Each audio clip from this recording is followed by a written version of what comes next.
working, or if it's the weekend, or if something stressful is going on. But apart from that, I'm pretty good. Which is like kind of what tends to happen is it's like, oh, like it's the holidays, I'll start after the holidays. Then it's like, oh, but I have a wedding this weekend. Oh, but my kids have this. Oh, but, and then it like goes on and on and on and on. And at some point, you just have to say like, I can't let myself go and do whatever at all of these things. Like at some point, if you have a work trip, you've got to carry over your healthy habits or your consistency into your work trip. Like you have to plan how to fit those things into your life because your life is never going to slow down. So starting with a few of our values here at BPG, just to kind of set the framework and the tone of how we approach lifestyle and nutrition, is that health is holistic, so it's mental, physical, and social. It spans all of those things. So it's not just a physical means to an end. It is incorporated into culture and social events and all of those things. Your goals are your choice. You get to choose what your goal is and where you're content. You're all probably here because there's a piece of your life or your habits that you're not content with. And so then we have to acknowledge that some goals require more commitment than others. If you have a big goal, it requires big commitment. It's going to require big change. So like I talked about at the beginning, your consistency is going to you're going to have to make your life more consistent. Next is results are a culmination of your habits. So long-term change requires a change in habits.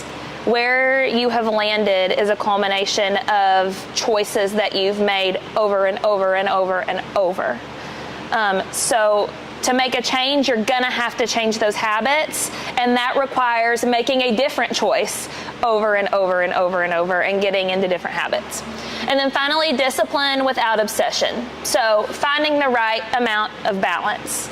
I'm not gonna lie, I feel like in order to make a change, you do have to obsess a little bit over it. Like, it does have to be at the forefront of your mind. It does have to be a priority. It doesn't mean it always has to be that way. Once you get used to and you change those habits, it becomes more a part of your lifestyle, and the less you have to think about it.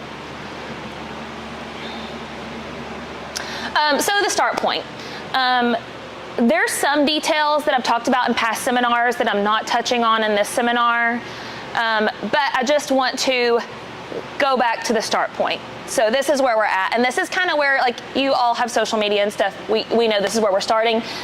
The start point, focus on whole food. We all know that that's where you get the most bang for your buck, is you're eating mostly whole food. You're prioritizing protein. Protein is all the rage right now. We'll circle back to that because I'll get on a soapbox on that one also. Limit highly processed foods, limit sugar and alcohol, drink lots of water. We just know that. Sleep a minimum of 6 hours, if more, that's great. Monitor stress, and so on that note, you're just minimizing as much stress as you can. The minimum per the American College of Sports Medicine is strength training 2 days per week, working all major muscle groups, and 150 minutes per week of moderate activity, 75 minutes of intense. So this is just like, hey, this is where we want to be at minimum, okay? And so, if you're not getting all of those things in, that's a good place to start. I put the new food pyramid in there because, not being political at all, this food pyramid is a move in the right direction. Not that they got it all right, but it's kind of exciting that the food pyramid looks a little more accurate. Okay, so we're gonna talk about balanced meals and balanced days. Did everybody bring a journal or write down a day or two of eating from this week, last week? If you didn't, that's okay. You can reflect back on yesterday. So balanced meals keep your energy consistent throughout the day. We want to make sure that we're eating a nice balanced plate of protein, carbs, veggies. They also ensure that you don't get left behind. And by that, I mean, if you eat balanced throughout the day, you have a better chance of hitting the caloric intake that you need to fuel your body well and to have enough energy. They also similarly limit the urge to mindlessly snack. And it's not even about the snack. I'm a snacker. It's the mindless part. Or the fact that you didn't eat breakfast or you didn't eat enough earlier on, and so now your body, like, you're just hungry. So you're like, I just need too much. By eating balanced plates throughout the day, it really does limit, or it does reduce your urge to snack. And then they also help optimize your workouts, okay? So this is another start point. This is where you want you to start. Now, we can, once you've mastered this, we can start getting into the concept of eating better around your workout. Things that you might get, once you've mastered this, you might get into eating more carbs around your workout, or like drinking an intra-workout shake that's with protein and carbs. And those are things that will help optimize your workout. So if you're like a 5 a.m.er, you're gonna eat more carbs in the morning than maybe you do later in the afternoon or in the evening, because that's gonna help replenish the glycogen that your body's used up during your lift. Okay, but this is your start point. I don't really want you worrying about where that is until you've mastered this balance throughout the day. So quick touching on protein. We all know that it's important.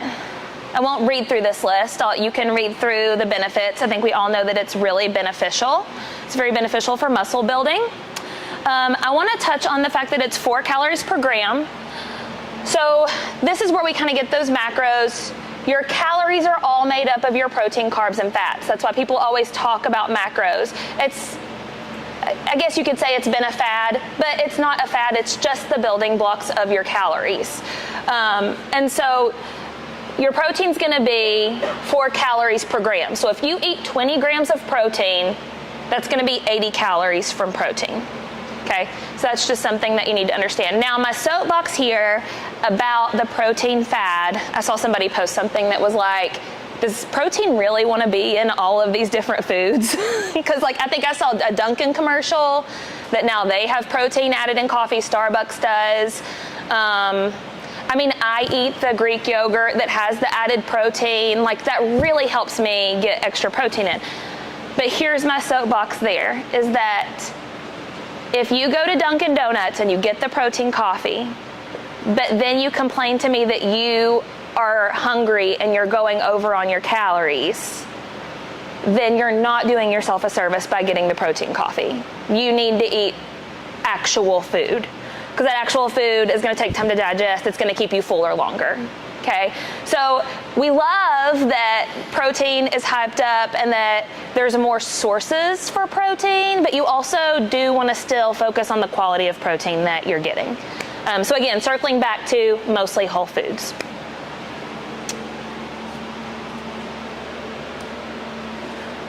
Carbohydrates, super important for energy in the body. Again, you can read through this list. I'm not going to go through all of them. The important piece is that when we are working out, your body is breaking down the glycogen in your muscles and using that, and it needs to be replenished for recovery, okay? The quality and quantity of carbohydrate intake will determine the quality of energy output, okay? So eating fruits, oats, rice, potatoes is going to give you a different kind of energy than candy, donuts, okay? They're also important for your brain function, okay? These are calculated the same as protein. Carbohydrates have 4 calories per gram. So if you eat 20 grams of carbohydrates, it's going to give you 80 calories. And I'm pointing this out because not all calories are made up the same.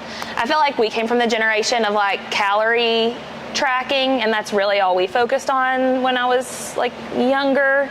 And so this just gives a better context for that. And fat. Fat's important for nutrient absorption. It's also really important for satiety, and it's more concentrated. It's a little bit different. It's important for hormone function. It is 9 calories per gram. So it's a little bit different. If you eat 20 grams of fat, that's going to be 180 calories from fat. Okay, so it counts a little bit more than your carbohydrates and fat do when it comes to macros. So I feel like understanding that when you go to look at a nutrition label helps. Questions on that so far?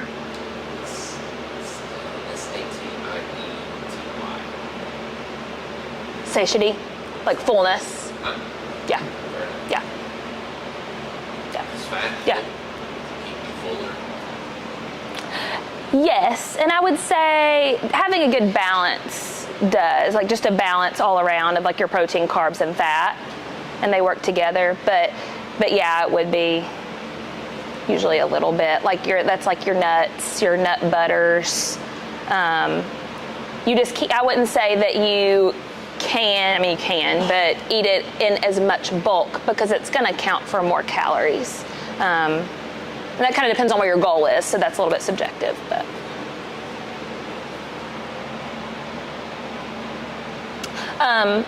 so let me touch on something real quick before we move on to this little piece.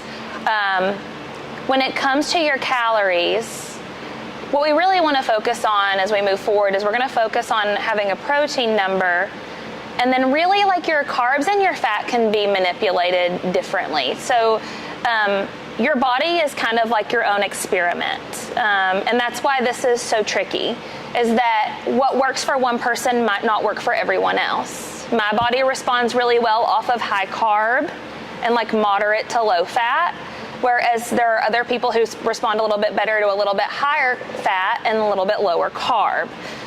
So that's something, and that's what, again, what makes it tricky is that like you kind of have to play with how you feel, and it takes time. So we're going to use your journal that you brought. Did you all bring it? I got a few nods last time. That's okay. That's okay. Think back to yesterday. Okay. So if you have a hard copy and you have a pen, we're going to go through and circle your protein and underline your carbs. If you have your phone with you, I want you to count the instances of protein that you had yesterday and count the instances of carbs. So if you have a pen, circle. If you have an underline carbs, circle protein, underline carbs. If you have it in your phone, I want you to count the instances of protein, carbs, and fat that you see. And then look at your meals.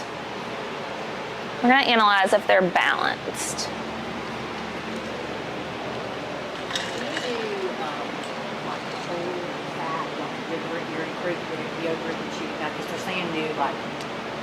Like whole milk now is supposed to be better.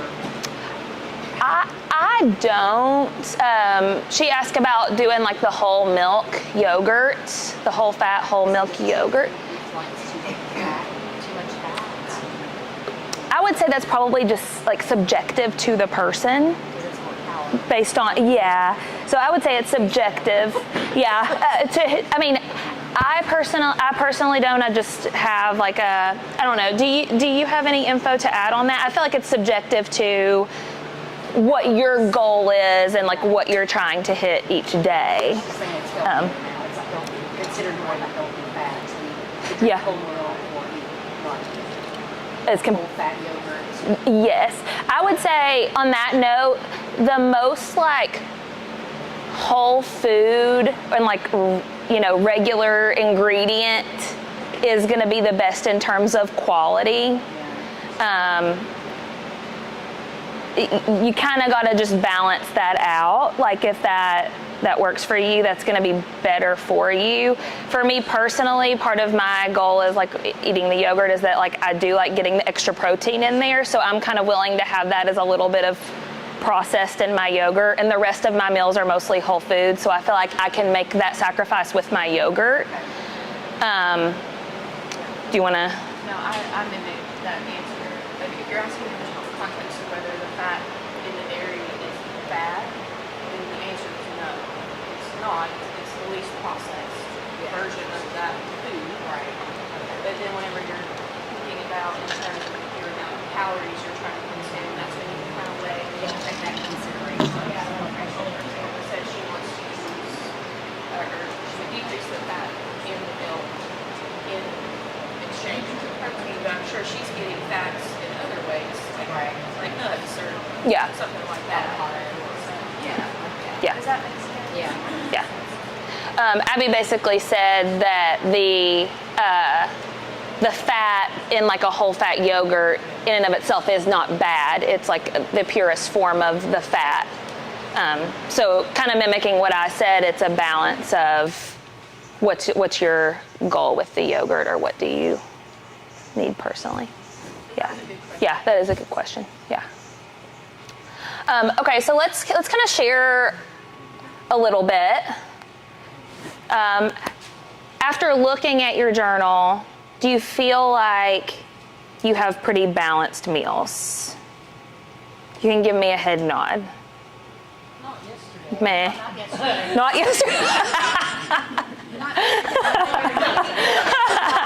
Does anybody have 5 or more instances of protein in their journal?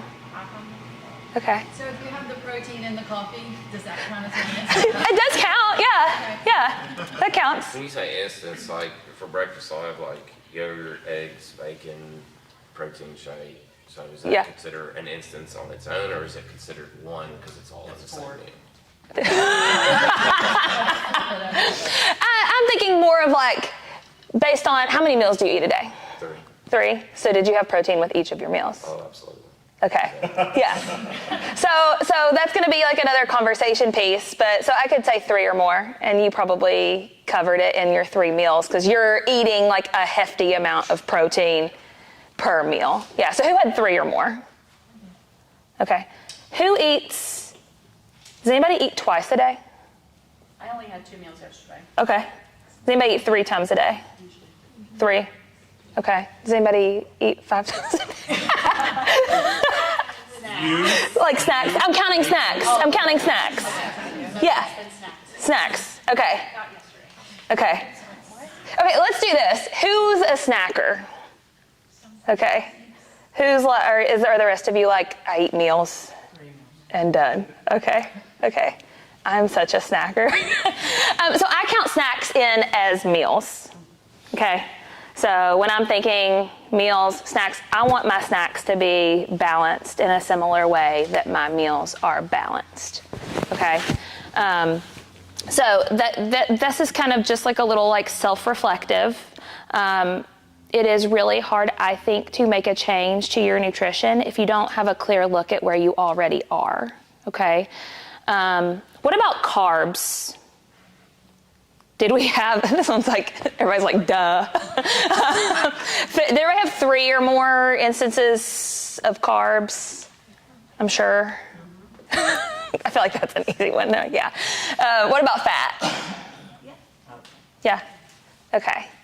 So do you feel like those were sorted throughout your day evenly, or do they feel imbalanced? I want to say... Fat, I don't really eat it after lunch. It's the last fat I get for the day. Okay. So it's mostly carbs and protein and dinner. Okay. What do you eat for dinner? I usually eat like a turkey sandwich, pretzels, and like a big bowl of grapes or blueberries, just extra carbs. Okay. Do you put anything else on your sandwich? What's that? Do you put anything else on your sandwich? Horseradish mustard. Okay. So good. That truly is like, yeah. So I ask you that because a lot of people say I didn't have fat, but then if you've cooked in oil, you've had fat. So just a reminder there, and that's why I asked that question.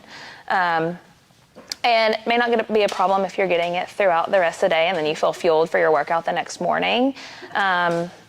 If you wanted to reshape your meals, you probably could have a little bit more fat in the evening since your workout is first thing in the morning. But yeah, some different concepts there. Anybody else? Questions? Share? Would it be better to do more carbs and fat for dinner for the next morning, or is it the fat? Probably more balanced would be good. More balanced. Yeah, yeah. Any other questions? We're gonna keep going. We got more stuff to do. Okay, so we're gonna talk a little bit about nutrient density, okay? So that's like how much nutrients you're getting from your food. Let's come to Jesus. Nutrient density is the amount of beneficial nutrients a food contains per calorie. So this is just your example of 109 calories of broccoli and 112 calories of gummy worms, so basically the same. We're gonna look at it. I put it in my chronometer. So the broccoli up top, you have about 110 calories of broccoli. You're getting 7 grams of protein as opposed to your gummy worms where you're getting 1 gram. 22 grams of carbs, gummy worms are 28. And then 1 gram of fat, 0 grams of fat, comparatively, okay? So here, you're getting some carbs as you get a little bit of protein alongside of it. It's just a little bit, right? But that adds up, okay? And then your gummy worms is basically carbs, okay? Your highlighted nutrients. You can just see, I won't go through all of them. Here's your nutrients here as opposed to your nutrients over there, okay? So I like just thinking about it in that way because you have these choices throughout the day, right? Like you might be sitting at your desk all day and you could have brought like your meal that included this broccoli in it that afterwards you're gonna feel full, it has fiber, all those things, and then, or you can sit and like snack on the gummy worms, which are just not gonna keep you full, okay? These are not gonna give you any, well, I'm not gonna say any, but very little sensation of fullness, right? As opposed to your broccoli. The gummy worms are not bad. Don't be mean to gummy worms, that's my pre-workout. I know, I love them, and they're a great pre-workout. They are a good pre-workout. If you have a hard time getting like all your calories and stuff in, like that's the time to eat your gummy worms, is like right before, because they are gonna give you, like your body's gonna use them during your workout. So again, they're not bad. If you are somebody that's like, I'm still hungry, it might not be your optimal choice. This is a picture that Josh took a while ago of, here's like your packet. This is the same amount of calories, okay, of like your Alani gummy worms, and then this whole plate of fruit is, and this is like a dinner size plate, side by side, okay? So this is mainly like if you're someone that's like, I'm still hungry at the end of the day, but this is what you've been snacking on, then we might want to try to like shift that around, okay? And that brings us into fiber, and so this is a component of the grind if you're doing that also. But fiber is not in and of itself a macronutrient, but it is in carbs. So it determines how quickly foods are digested and used for energy. So higher fiber foods, it's slower digestion and absorption. The recommended amount is about 28 to 35 grams per day. This next slide will help you understand a little bit more what those foods look like. So you have soluble and insoluble fiber. Your soluble fiber dissolves in water. This type of fiber helps lower LDL, the bad cholesterol. It stabilizes your blood sugar and contributes to satiety or fullness, okay? These are some examples of soluble fiber. Insoluble does not dissolve in water. It stays mostly intact in your digestive system and prevents constipation, okay? So that's what helps move things along. Over here are some examples of insoluble fiber. All of those in the green on this side are examples of fiber. So just trying to mix in different types of fiber into your meals. I typically see that most people are low in fiber. It's easy because vegetables don't really count a lot towards your macros, which is like, it's great because you could just sit and eat a vegetable plate, but they're also easy to forget because they don't really count towards your macros. So like people, I mean, they do, they're carbs, they still count. But it's, I mean, if you put like 2 cups of spinach into the skillet, it's not, a whole lot. Josh wants to add. I want to add. So that's what's really important, is that what she said is that they're not a lot in calories. And fiber helps with digestion. So if you have like the quote unquote food noise, or you're constantly hungry and you struggle with that, fiber is huge for that. That's going to help that food noise. So if you struggle with that, I would say lean into fiber a little bit and see if that helps. Yep. Is it best to do fiber, like a lot of fiber after your workout? Is it better to spread it out throughout the day, at the end of the day? Where does it matter? I would just spread it out. Spread out. Yeah. Yeah. Yeah. And there's a lot of different kinds. It can look like adding berries. If you're an oatmeal person, adding berries into your oatmeal. Like I said, throw some spinach. If you throw spinach in the skillet, it just like goes from this much spinach to like this much. You can eat it in 2 spoonfuls. If you're a salad person, that's great. Yeah, beans, make some chili this weekend with the snow coming, you know.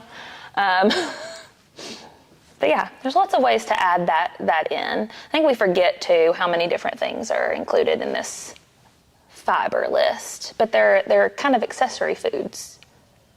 Well, not all of them, but some of them. So using your journal, let's go back and look.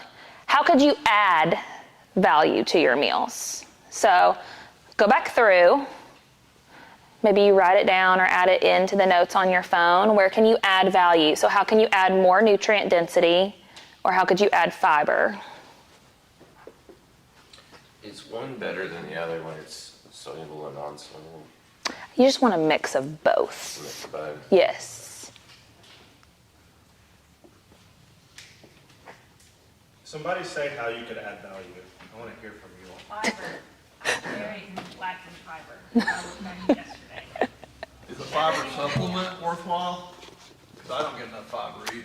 I'm maybe Yeah. 15 and I eat a good balanced Yeah. food and I still just get like 15 grams. of fiber. I'm not against a fiber supplement or a fiber vitamin as long as you're still working to continue adding those into your diet in the process. You don't ever want to be like reliant on the supplement because it's just not going to bring you as much value, but I'm certainly not against it. Like any other supplement. It's a helper, but it's not going to cover all your bases. When you cook it a certain way, does it lose its fiber value? Like if you eat it raw versus cooking in oil or butter? Or... No, I would say you just want to try to do a variety, kind of. Yeah. That would be, a variety would be optimal. Yeah. Switching up like the snacks, I tend to have more fat, carb snacks in the evening, so trying to balance that out a little bit more through the day. Mm-hmm. Yeah.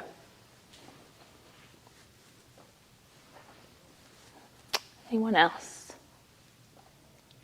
Yeah, definitely with breakfast for me. I feel like that is the least that I get, especially if I come to the gym in the mornings. I just grab like a meal replacement bar and that's usually like a go. Even just like eating a banana with that or eating like something other than just this. Yeah. Which is a really high calorie protein bar. You're looking at like 350 calories, but it's still not a lot of variety there. Like I like it because it hits all my macros, but it would be good to add in like blueberries or a banana or something just to get more of that type of food earlier in the day. Yeah. Do you find yourself very hungry at lunch? It depends on the day. That particular protein bar, usually not, just because it's like so heavy, but I think, I don't know, I think it would help, help at least Yeah. balance some energy. I'd definitely slow down a lot more. Yeah, for sure. And that would be a good way to add. I know Abby just like she pre-cuts veggies and she'll sit down to eat her breakfast with like a Tupperware of like cut up peppers. And that's just part of her breakfast. I'm exposing. No, but yeah. Can I touch on something Christy said? So you said you have mostly snacks with like carbs and fats In the evenings, in yeah. the evenings. Well, even anytime, if you're a snacker and you are also someone that struggles with protein, then just like add a protein source to that snack. So, example like Greek yogurt, jerky, what are some other ones? Deli meat. Something like that, Yeah. something small with your snack. If you're a milk drinker, like milk can be a good source of protein. Yeah. Yeah. These have been wonderful. They taste good and they've got protein. Yeah. They help for sure. Yeah. Okay. Going on. So just touching quickly on hydration. We know adequate hydration is important. It's important. I'm going to, again, cognitive function, digestion, kidney function, blood volume, blood pressure, heart rate, skin health. You all can read all of those things. We know it's important, okay? Most people need about 100 ounces of water per day, ish, give or take.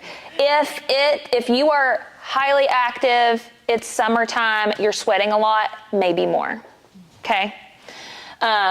So again, disclaimer, this may vary based on age, weight, activity level, health status, weather, etc. But 100 ounces is a good goal there. Okay, so I'm gonna walk us through, did you all download Chronometer before you came? Cool. So before we get into this, all of the stuff we've talked about thus far, if someone's like, hey, I'm like way off, I'm over here in left field, I drink 20 Pepsis a day, I'm going to McDonald's for lunch every day, like, or, whatever. Then like just starting with what we've talked about thus far, great place to start. Make some of those changes with the whole foods. This is taking it to the next step, is by getting into tracking some food. So similarly, this is just an easy electronic way to keep your data and have it as to how we've journaled for today, okay? I know a lot of you have already used things like this, but I'm gonna try to give you guys some things that you can take to use a little bit further. So if you have that downloaded, I'm gonna kind of show you how you can input your macros in there. We don't have to input them today, but I'm just going to show you how. I wanted you to have it downloaded and ready. So part of what I want you to leave with today is a plan and some preparedness. So since we're sitting here, we're going to do it sitting here. Okay. So if you're on Chronometer, in order to put your macros in, you are going to get on there and you'll go to more over on the side. And then you'll put in targets. And under targets, you'll go into macro and energy targets. If y'all give me a thumbs up that you're like, you're good. Okay, you're fine. So you'll do more down in the corner. And then you'll go targets. And then macro and energy targets.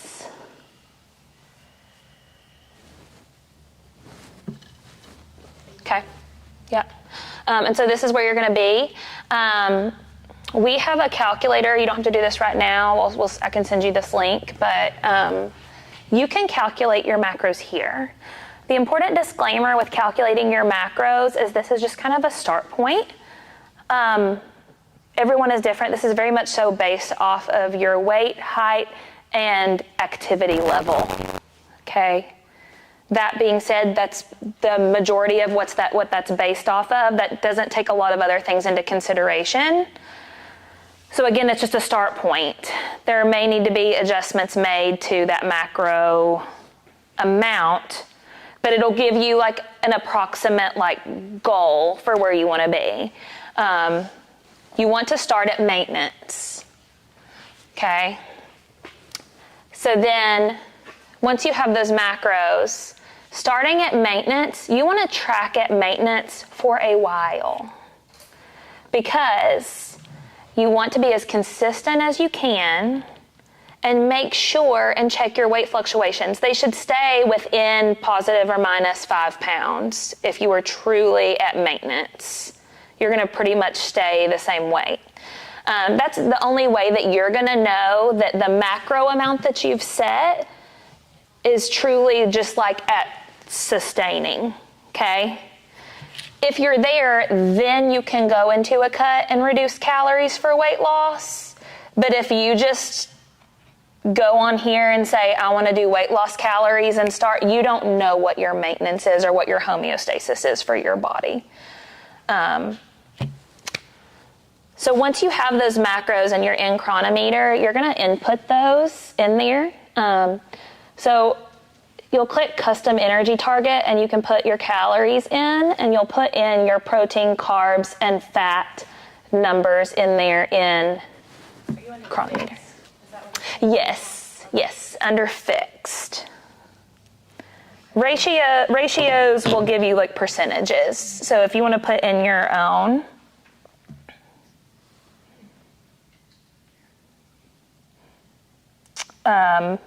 and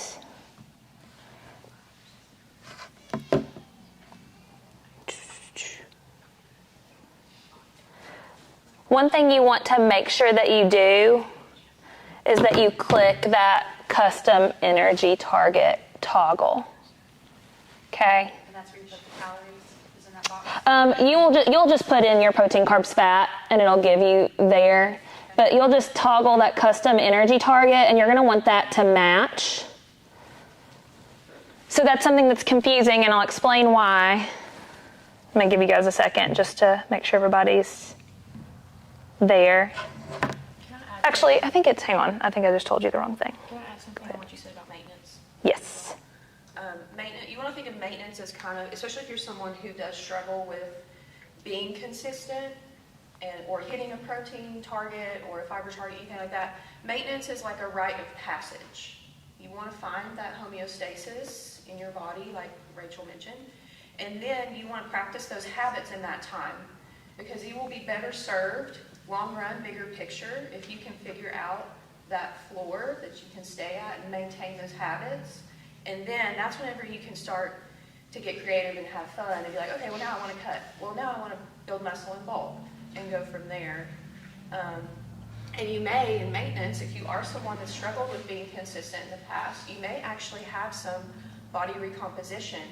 You're in that space where you're actually fueling your workouts, you're fueling your body, you're getting these nutrients, and you will build muscle and maybe even lose fat in the maintenance period of that time. Does that make sense? Yes. Okay. Can't maintenance change though, based on how much you weigh and muscle mass and everything? Yeah, so he asked me, can your maintenance change? And it can, especially if you get to the point where you start building muscle, then your maintenance calories can actually increase because you have more muscle tissue, so you're burning more calories with all that muscle tissue. Does that make sense? Does that make sense to you? Can you all give some examples of like what the definitions of those activity levels are, like lightly, moderate, and whatever the highest one was? Yes. Yeah, hang on, let me. So, let me see. You have, while she's And I can give you a you more. have two different, so you have like your outside of the gym activity, and then you have your inside of the gym activity, which is. Yeah, so like your sedentary is going to be like you sit at a desk job and then you essentially don't really work out or do much of anything. And you can add to these because I don't have the official one pulled up, but I can send you like a more detailed breakdown afterwards. Lightly active means that like you're kind of up and down at your job. You're And- like a teacher. Yeah. And then you're doing like a light level of activity throughout the week. Moderately active is probably going to fall under a little bit more if like you're coming to BPG 5 or 6 days a week. Up moving around more than a teacher level, like you're pretty much on your feet all day. And then very active is going to be more like, I would categorize that more towards like professional athlete. Like you're really doing a lot of training. You want to be a little more conservative on that than like if you think you're very active, just select the one that says moderately active, because we're human and we tend to overestimate what we do. Yeah. And I'll send you I can send a breakdown of that afterwards. That's a little bit easier to kind of compare. Like for example, like I choose moderately active mainly because I'm like breastfeeding. So I know that I need like a little bit more. Another thing to add on to what Abby said about doing maintenance, it's true, like we kind of just like always are like, cut. I'm gonna cut. I wanna cut. because we're trying to body recomp, we're trying to cut. But doing the maintenance is huge, and if you're just like, I want to cut right now though, well, what if you continue, or if you're in this cycle of like cutting and doing diets and you're unsuccessful, and you've been unsuccessful for 5 years, 10 years, 15 years, nothing has worked, try maintenance and try something new, or just do what you want to and then be back here next year trying to restart it again. Does that make sense? So just try that. And the cool thing about maintenance, like Abby said, is maintenance is awesome because you're typically not as hungry throughout as you might be for a cut because you're fueling yourself more. Nick has done a really good cut and then he came back to maintenance. The boy was happy as hell when he got out of that cut. I really was. Yeah, you guys, you cannot live in a cut phase forever. You're not meant to live there. Maintenance is where you want to live, and I know a lot of people are like, oh, I don't want to track my food, I don't want to track my food.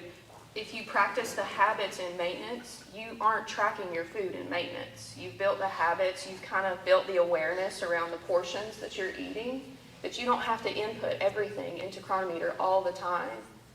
If you are just starting in the grind challenge, you're probably going to be tracking more here because you're trying to build that awareness, because you have to have that awareness before you actually decide what to take action on. Make sense? Yep. Yeah, so what if you try to cut right now and it doesn't work again? Okay. What if you try to go into maintenance first for 6 to 8 weeks? Do you want to try something new and potentially be better in 6 to 8 weeks because you tried something new, even though it's not what you want to do right now? Or do you want to try to cut and then fall off in 2 weeks? And you'll probably still see positive things from your maintenance because especially if you're going heavy when you come in here, you should probably build muscle and lose fat. You should just body recomp. Body recomp and maintenance too. Yeah, and I just did kind of a maintenance, and I'm not one that tracks food and I realized how much I was not eating, so I even ate more, stayed consistent with my weight, but I lost 2% body fat. Yeah. So, and I was eating more, but I was more aware of what I was eating. Yeah. And I'm not consistent. I didn't track it every day. Rachel can attest to that, but it makes you more aware when you are tracking it, what you're eating and what you're not eating. Yes. Oh. And the water is hard to do. Water. Okay, I want to touch on using meals in Chronometer because this is going to help make it more efficient for you, but you got to put the work in on the front end. Does anybody use this feature to help track? I don't know. Okay, so if you click on meals in Chronometer, so if you go to foods at the bottom, and then just click create meal. And that's going to get you here, okay? So my example, I just put in meal name. This is a lunch that I have a lot, chicken and sweet potato. That's how I know, lunch, chicken and sweet potato. I put in what I usually have for lunch, which is 3 ounces of chicken breast, 150 grams sweet potato, 3 ounces of broccoli, and I cook it in olive oil, so I put that in there too. I hit next. It has my meal right there, save meal. Then, when I'm going to log my food, I should have put it under lunch to be accurate, but when I go to log, all I have to type in is lunch, and it pops up with the lunch meal that I created, which is lunch, chicken, sweet potato, add it in, and it's in my journal. Okay?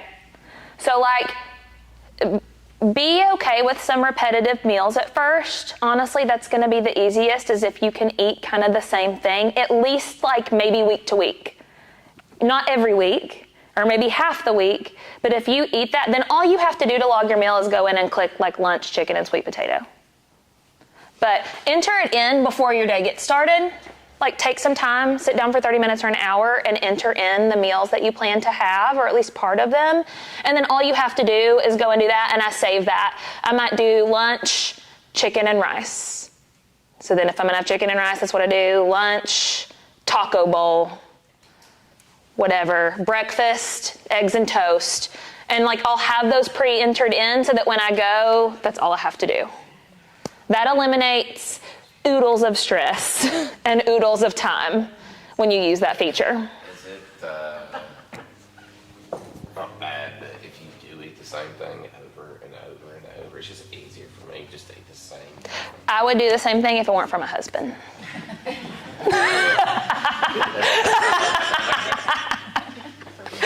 I don't know what it is, but you have someone that is okay with eating the same thing every day and someone who wants variety, and they marry each other. So on that note, I'm going to go to the next one, which is using recipes.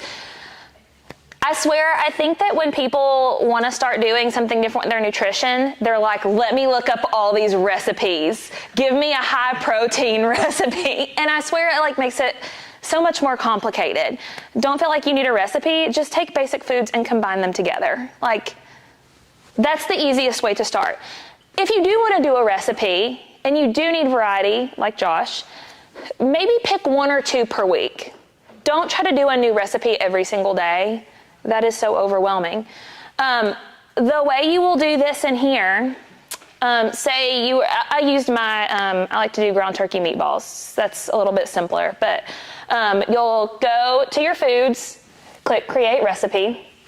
You'll enter in all the stuff from your recipe that you put in, the total amount.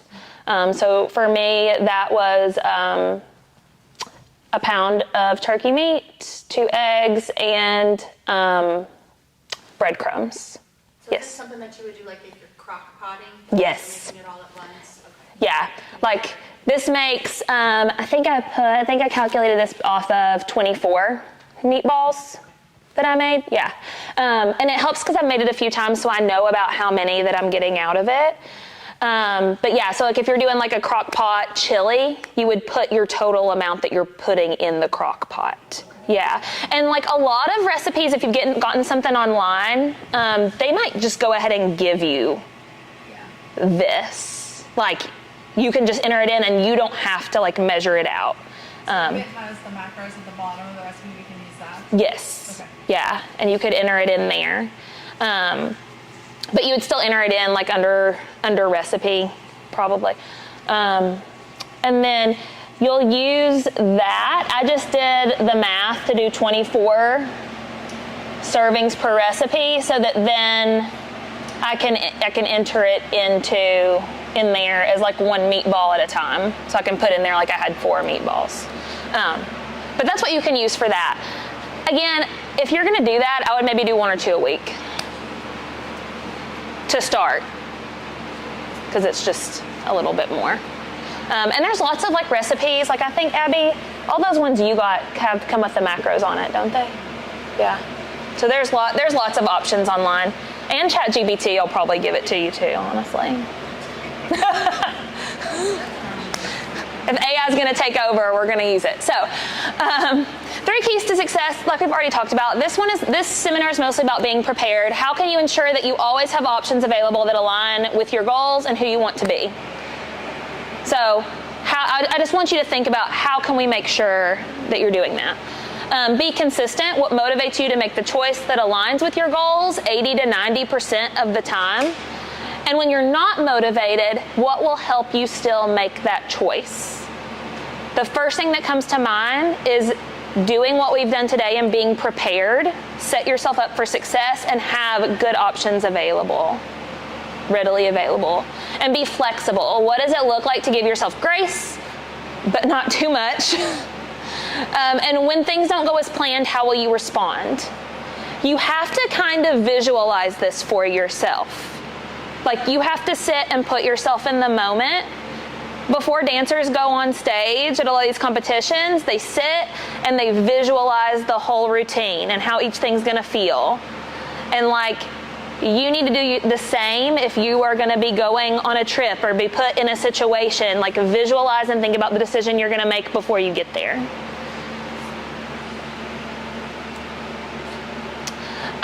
So, we're gonna plan our week. So using your phone or your notebook, first I want you to determine your meals and snacks and write down approximately what time you are going to eat each meal or snack. It's fine if you eat 3 times a day. It's fine if you eat 5 times a day. But go ahead and determine that. This is going to be new. This is fresh. This is for next week.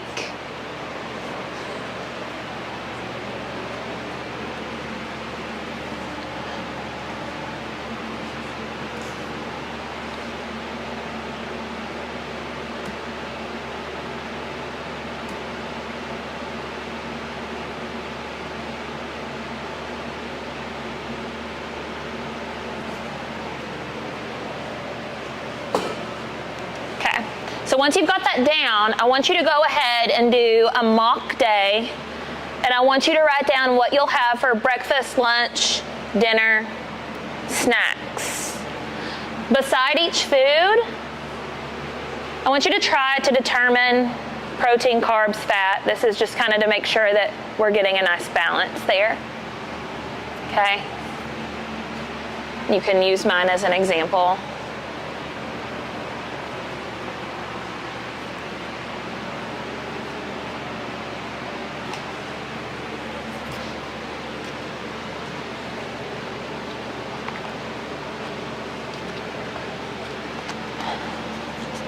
And if y'all have questions, you're welcome to ask as you're writing or as people are writing, but I'll let y'all write this down for a second.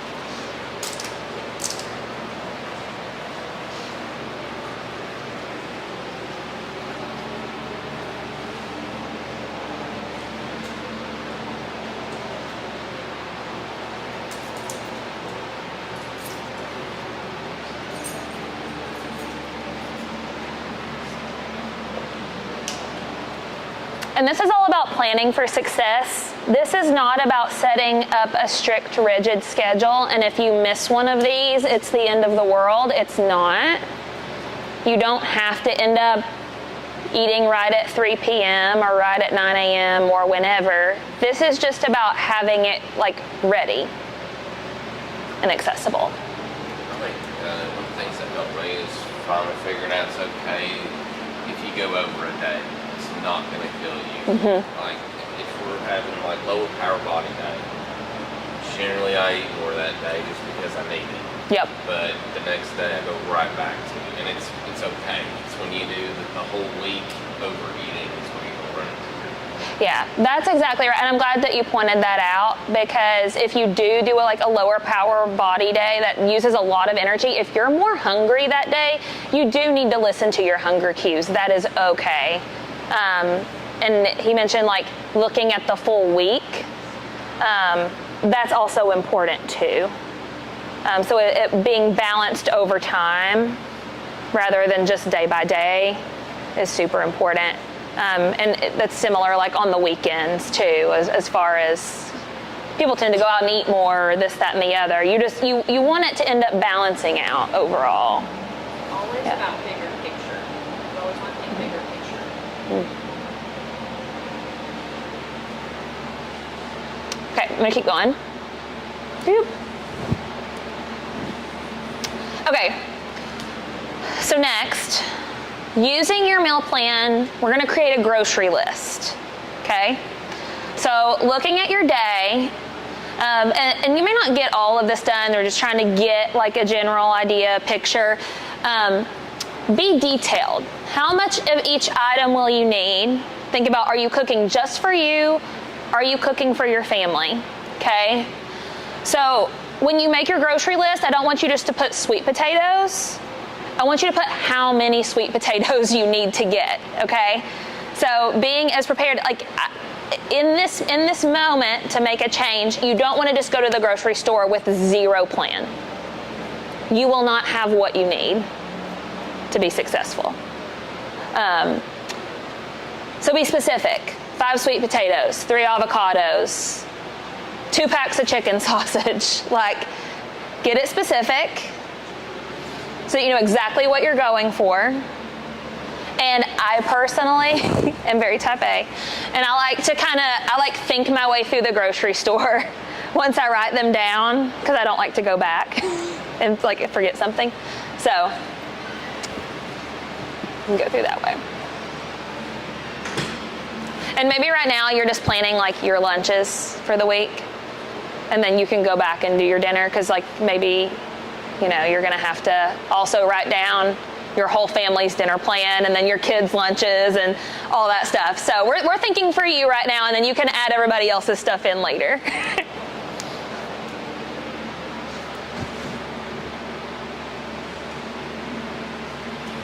Okay. And then finally, considering your own schedule, you need to choose a system for grocery shopping. So, like, are you going to shop at the beginning of the week? Are you going to do, like, a Saturday, Sunday shop, and then you're going to go shop again on Wednesday? Like, are you multiple times? Are you going to do pickup? Like, pick something that works for you. If the concept of grocery shopping stresses you out, order pickup.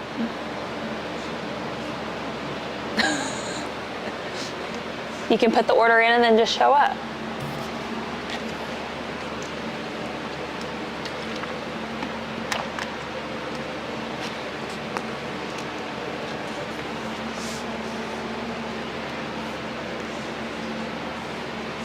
Is everybody here the primary grocery shopper for your family, or do you have somebody else that does it? Everybody's just looking at me.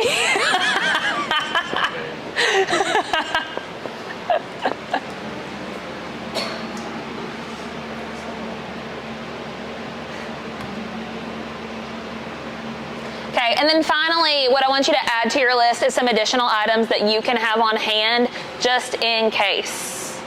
So these are going to be like some protein bars, some protein shakes, like they don't really go bad, some yogurts, beef jerky, chicken jerky. I like the turkey pepperonis as a snack. Make yourself a little charcuterie board. Okay? And then I'm going to add on to this. Like, get a few of those things and like put some at work, put some in your car, leave some at home.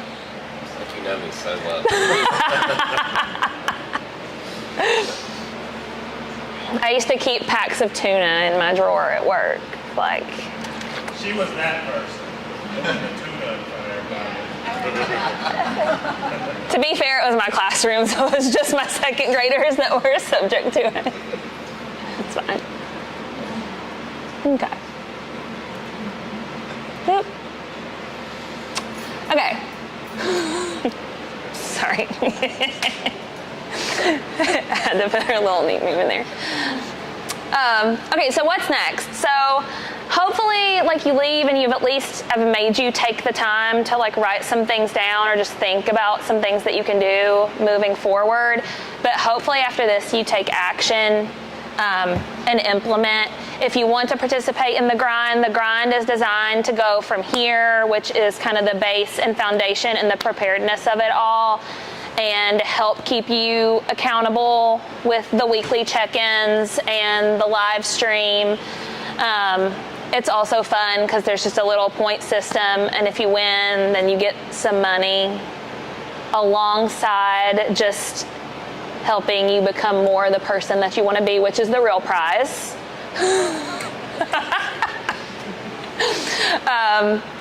It does include 3 in-body scans. You get to pick a piece of BPG merchandise, which is like half the cost by itself. So it's $150 to participate. Little buy-in, which is also incentive because you spent money on it. You also get 10% off all supplements during the challenge. Yeah, so if you want to join us, it's going to be fun. We're really excited about it. Josh, did you want to add anything to the grind? No, I think that's it. Do y'all have questions about the grind? Like, is there anything that y'all been curious about with the grind? The reason that it is $150 is, one, is because a large amount of that is going towards the prize of $500 each week. We've had pretty good signups, and we have more that we're going to continue to increase that amount. So maybe it becomes $1,000. And also, because you are getting essentially one-on-one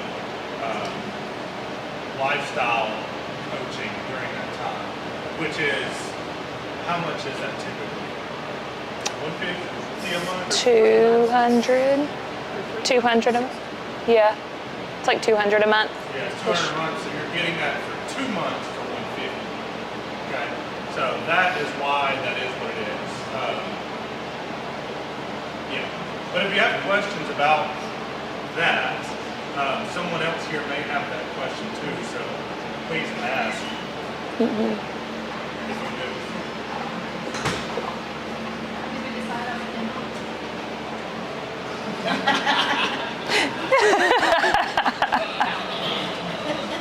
I don't know, Laura did make a good point in the chat.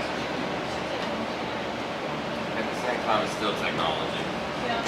I like what Karen Carver said, it's 10 minutes. Good Lord.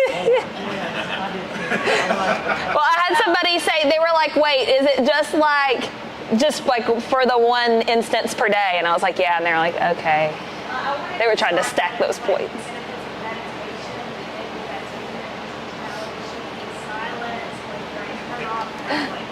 I think the Kindles, we'll see, but I think the Kindle's going to be allowed because Laura's right, defining what it is. It's more quiet time than it is anything else.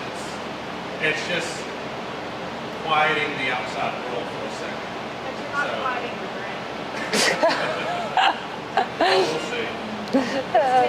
You're welcome to use that as meditation, Karen. If we bring a friend, do they need to sign up for classes? They will need to make an account, and then if you'll just send us a message, we can. We'll get them Right. That's how you want to do that, right? You can just text us Yeah. or email us, and then if you're going to bring them, just let us know. And if you're like, hey, they're probably going to be coming like all throughout the month, then we'll just set them up to where they'll. Okay. I just know classes will. Is it one friend? Yeah. So you get points the first time your friend comes. Yeah, and then you can keep bringing. Like if you bring a friend, you can bring as many friends as like you want. Like they can still come for the duration with you, but you just get points the first instance that they come. That makes sense. That person. So if we bought two, Yes. So if it was like Yeah. Wayne's first time here and I brought him week 1, and then I brought him again week 2, he can still come week 2 for free because you're part of the grind, but you wouldn't get points for week 2. It'd have to be a new person each week. But you can bring people all month for free. You can bring 6 people if you want to every day.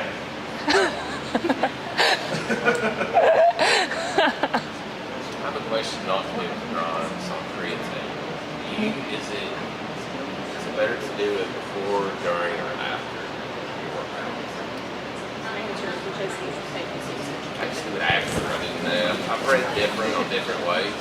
So he asked about creatine timing during the day, like before, during, after workout. And what did you say? I says that whatever time you're consistent with it, I think creatine is like just get it. Yeah. I do it in my car. making sure you get it. Yeah. Because it does load up.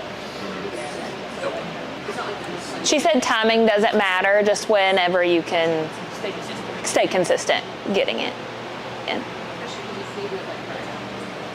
Yeah, when I'm in the parking lot. Yeah. Yeah, that's fine. Cool.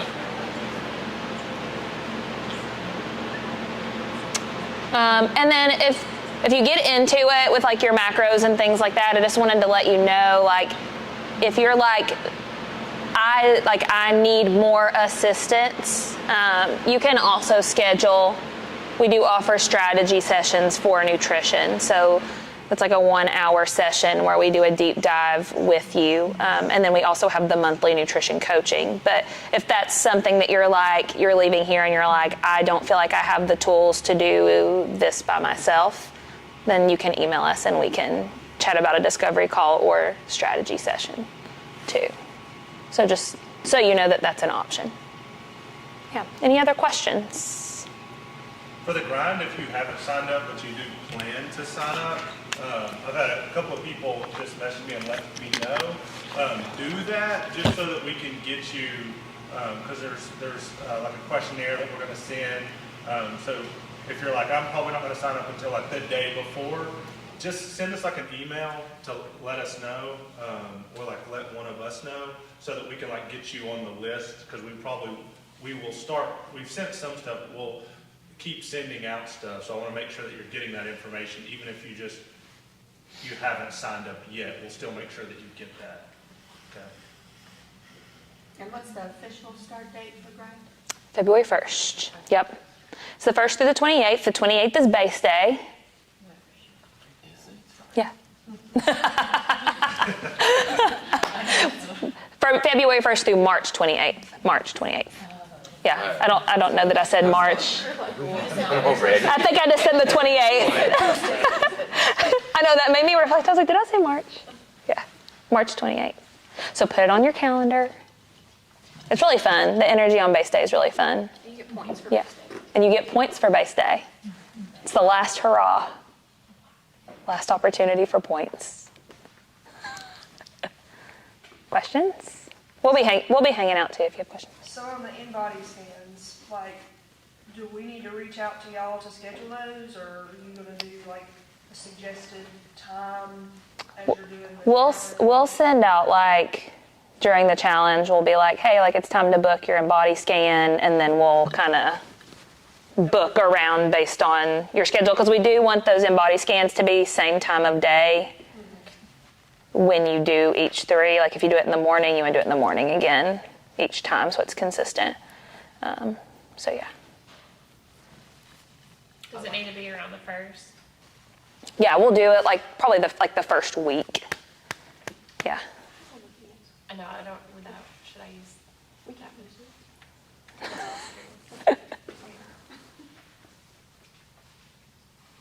All right. I actually have a finishing comment. Oh, So- wait, Abby's gonna close us. I just have a finishing comment. This thought spurred whenever Laura, you asked your question, and it's kind of, even if you're not doing the grind, this is just as you consume social media, nutrition content on social media, because we all see it, it's on there all the time, constantly.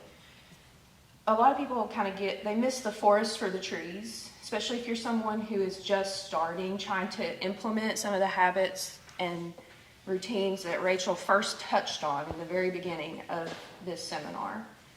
If you're someone who is there, you're just starting there, then don't worry about kind of the little nuances.